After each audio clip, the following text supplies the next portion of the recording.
Good morning. It's Monday, February 27th, and I am Lady T, here to help you start your week off right with a morning news report. On this day in 1872, the first black female lawyer, Charlotte Ray, graduated from Harvard University. Taking a look at weather around the world, in Santo Sao Paulo, Brazil, it is partly sunny and 81 degrees.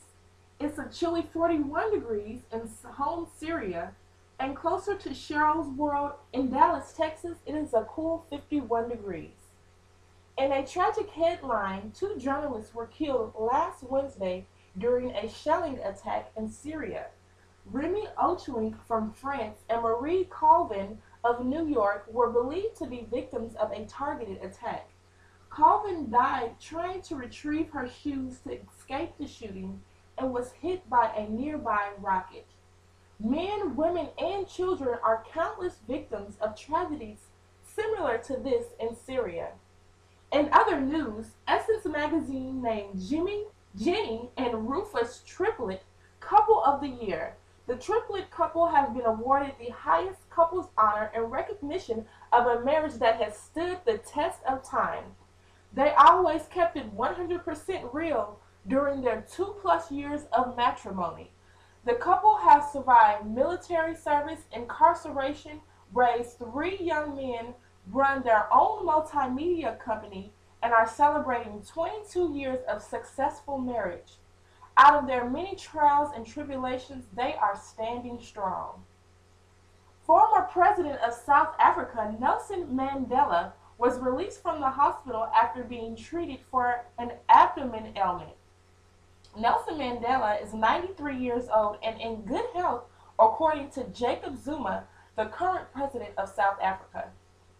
If you are a fan of the Daytona 500, you can almost be assured that the race will kick off today.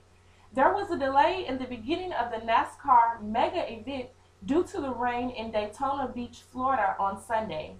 If the weather is in the favor of the Daytona 500, it will begin today. If not, it may be postponed until Tuesday. Last night premiered the 84th annual Oscar Academy Awards show. From Adam Sandler's earned fumble with correspondent Ryan Seacrest to Viola Davis exposing her naturalness to the world, it was definitely a night to remember. Octavia Spencer won Supporting Actress, and child movie Hugo took home many awards including sound editing and art direction. This has been Lady T with your morning news report. Please be sure and stay tuned.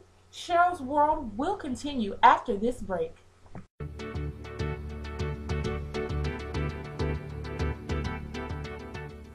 I'm at the Public Defender Service, and we specifically do criminal law defense for indigent people. I wanted people who couldn't afford good lawyers to get the best legal representation they could get.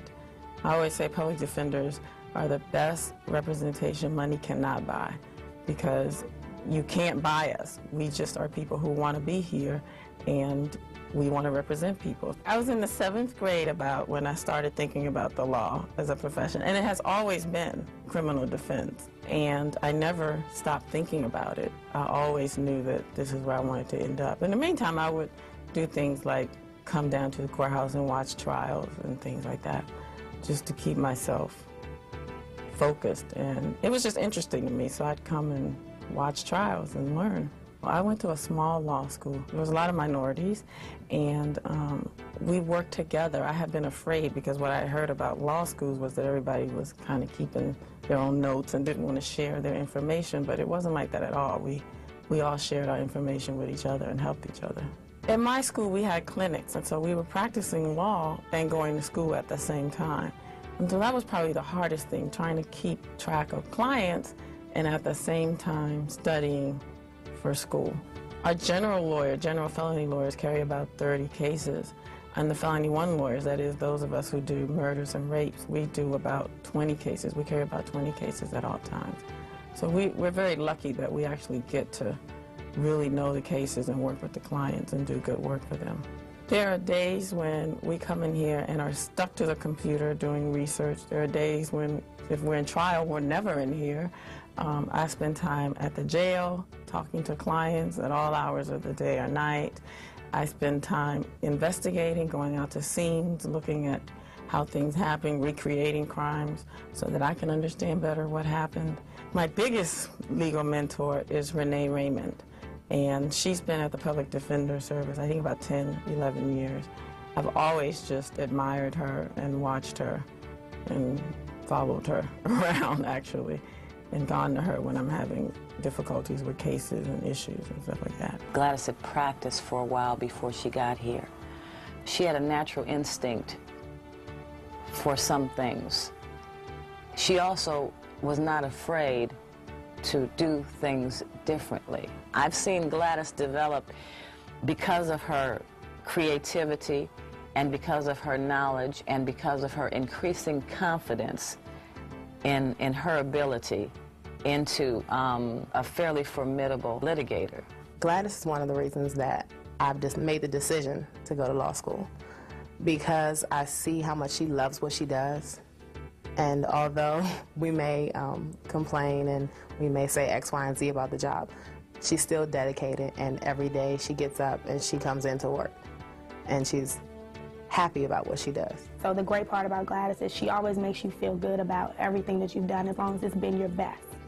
And that helps you get through the day, and that's definitely what she does for me. We spend a lot of time in court, and I think usually when people want to go to law school and they think about being a lawyer, that's what they think about, being in court and working with people. And you get to do all of that. And in the midst of doing all of that, going to trial, working with people, yelling at judges, fighting back, you get to help somebody.